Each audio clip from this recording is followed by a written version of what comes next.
धन्यवाद देती हूँ कि आप सभी को यहाँ हमारा बहुत देर से इंतजार कर रहे हैं।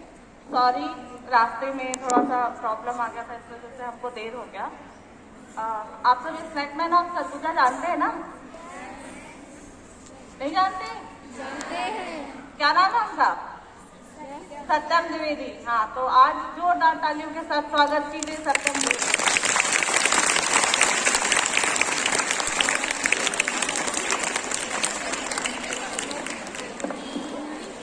गुड मॉर्निंग सभी को। देखिए, आपके स्कूल में मुझे इनवाइट करने के लिए मैम को सबसे ज़्यादा धन्यवाद देना चाहूँगा।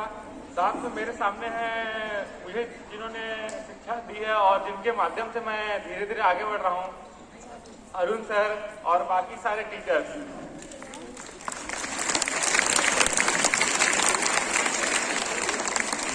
आप लोगों को पता है क्या हम यहाँ किस काम के लिए आए हैं या किस चीज को एक्सप्लेन करना है आपके समझ? किसी को थोड़ा बहुत आइडिया है? जैसा कि अभी मैम ने बताया कि पशु क्रूरता एनिमल क्रूएल्टी के बारे में जानते होंगे आप लोग। बहुत सारे एनिमल्स को ऐसा रहता है कि क्रूरता उनके साथ होता है। जैसे मैम ने बताया कि मेरा नाम स्नैकमैन है और ज्यादातर सरगुजा संभाग में ऐसा किया जाता है कि सांप निकलते के साथ उसको मार दिया जाता है। ये भी एक तरह से क्रूरता में आता है। जैसे आप आगे जाके लॉ लोगे या फिर अदर स्टडी करोगे तो उसमें भी वाइल्ड लाइफ एक्ट 1972 में अगर किसी सांप को मारा जा रहा है तो उसके लिए भी सजा का प्रावधान है। ऐसे हम आसानी से तो किसी जीव को मार लेते हैं।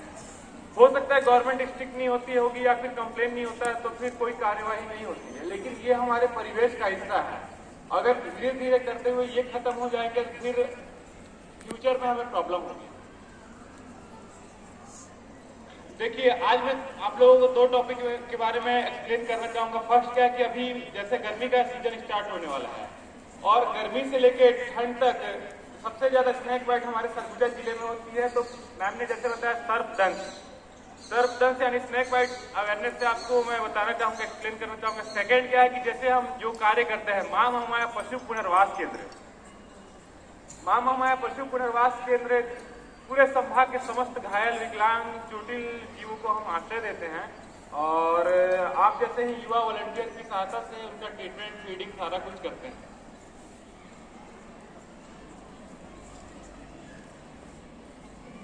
ठीक है, तो हमारे पास मात्र 20 मिनट्स है। मैं दो पार्ट में आप लोगों को एक्सप्लेन कर देता हूँ। सबसे पहले सांपों के बारे में बताना चाहता हूँ। ठीक है, आप लोग रेडी हैं, एक्साइटेड हैं? किस किस ने यहाँ सांप नहीं देखा है? कोई है ऐसा?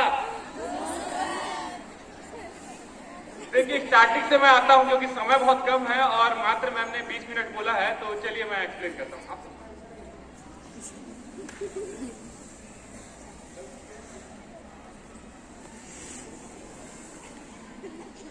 देखिए, सबसे पहले मैं विषहीन सांपों के बारे में बताना चाहता हूँ कि स्टार्टिंग में आपको पहचान बता देता हूँ। सेकंड क्या है कि स्नेक बाइट अगर इन केस किसी को होता है तो उससे बचाव क्या है, अगर हो जाता है तो ट्रीटमेंट क्या है। ये तीन पार्ट में आपको एक्सप्लेन करूंगा। फर्स्ट क्या है कि पहचान में देखिए वहां से शुरू करूं। बैंडेड करेट किसी ने देखा है क्या आप में से? करेट का नाम सुना है किसी ने? करेट की पहचान कोई बताएगा आप में से, बीच में से? खड़े हो जाओ, आप बताओ तो। किसी को पता है क्या? देखिए, मैं करेट की पहचान पहले बता देता हूँ, उसके बैंडेड करेट की पहचान बताता हूँ। ठीक है, करेट की पहचान ऐसी होती है कि वो ब्लैक और व्हाइट कलर में होगा। ठीक है, और उसकी हाइट क्या होगी? 4 फीट।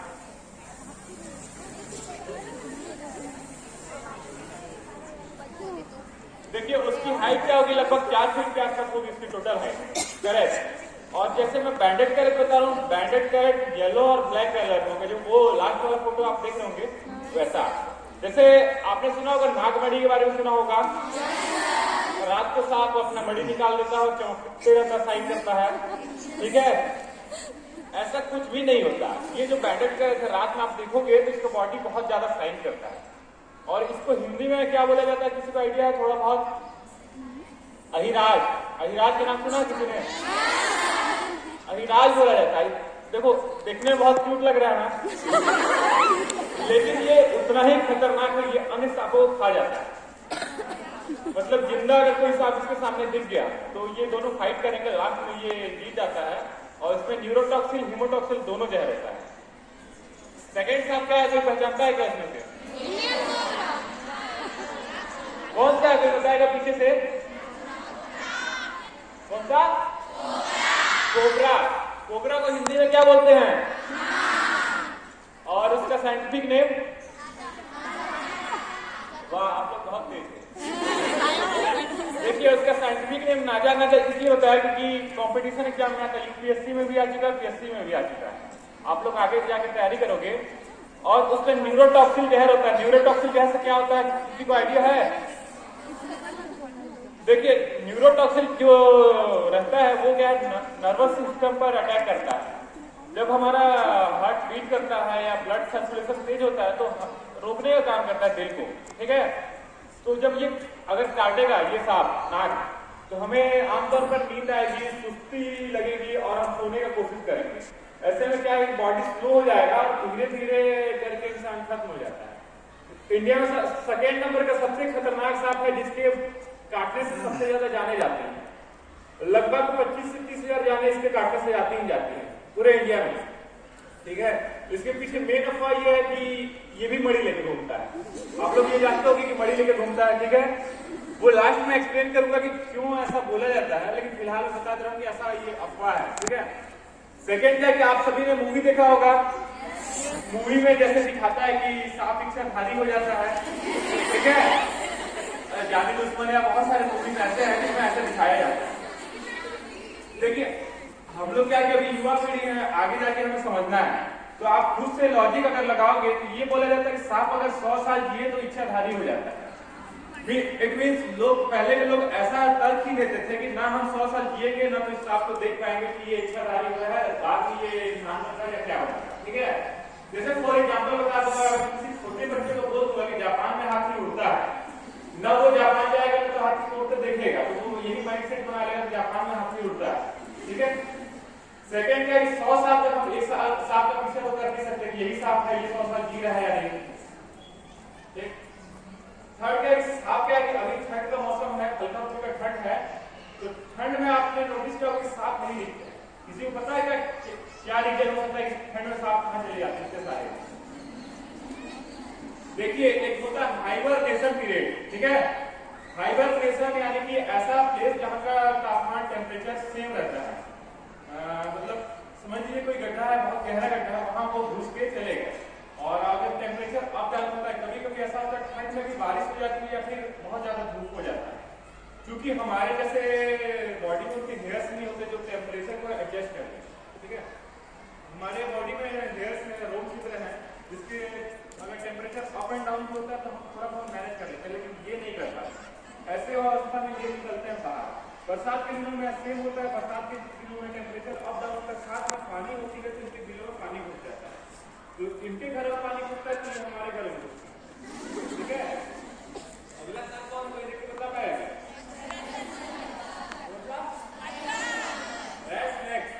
रेड स्नेक को हिंदी में क्या बोलते हैं? अच्छा रसल वाइपर है अगला। देखिए आप सभी ने डिस्कवरी देखा होगा, डिस्कवरी में एक सांप आता है जो झुनझुनी बजाता है, सीटी जो रहती है ना, सीटी की आवाज वैसा लगता है। किसी ने देखा है क्या? वो इंडिया में नहीं पाया जाता, जो है ना वो रटल स्नेक है, में ऐसा करके झुनझुनी बजती है। और ये क्या है कि ये इंडिया में पाया जाता है, ये रसल वाइपर है, ठीक है। आप हंस क्यों रही हो, कुछ है क्या? देखिए रसल वाइपर जो है वो यहाँ पाया जाता है, उसमें सबसे बड़े में दर्द होते हैं। जैसे अगर बाइट किए किसी को तो अलग से पता चल जाएगा मुझे रसल वाइपर ने काटा है। और सेकंड जैसे होता है मैंने कोबरा, जो नाग अभी हमने देखा, तो कोबरा क्या नर्वस सिस्टम पे अटैक करता है, ये क्या है कि पैरालाइज कर देता है। फॉर एग्जाम्पल अगर मुझे यहाँ काटा है तो बहुत जल्दी ये वाली जो बॉडी है ये पैरालाइज हो जाएगी, वर्क करना बंद हो जाएगा। अब सोचिए कि जो किसान है जो खेत में काम करता है और करते समय आधा तक पैर नहीं काट पाता, तो अगर उसका बॉडी पैरालाइज हो गया है तो वो तो चल के हॉस्पिटल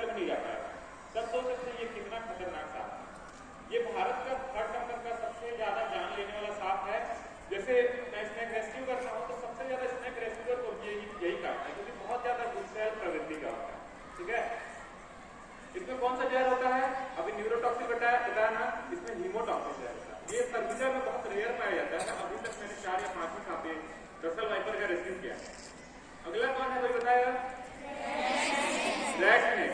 रैट स्नेक तो लगभग सभी ने देखा होगा मेरे अंदाज से, यहाँ लगभग 70 से 80% लोगों ने देखा होगा। हिंदी नाम पता है क्या? धमना का नाम सुना होगा? कितना व्यक्ति हो गया ना धमना का नाम? तो ये है धमना। ये धमना क्या है कि हमारे सारे घरों में लगभग 1-2 साल में एक बार देखा जाता है। इसकी लंबाई 7 फीट से 10 फीट तक भी होती है। मैं 11 फुट का पकड़ा हूँ हाईएस्ट, ठीक है।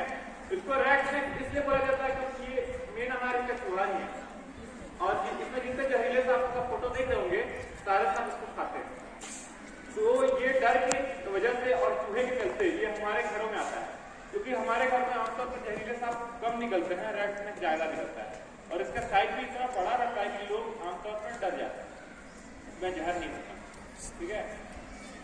और इसका जहर भी होता है सेकेंड का, ये चूहा खाता है, चूहा से फ्लैग और रेबीज होता है। तो हो सकता है कि ये आपको बाइट अगर करे, आपको या किसी को भी, तो हो सकता है इन्फेक्शन हो जाए। तो ऐसा नहीं है कि इसमें जहर नहीं है तो आप इसके साथ खिलवाड़ करें, ठीक है।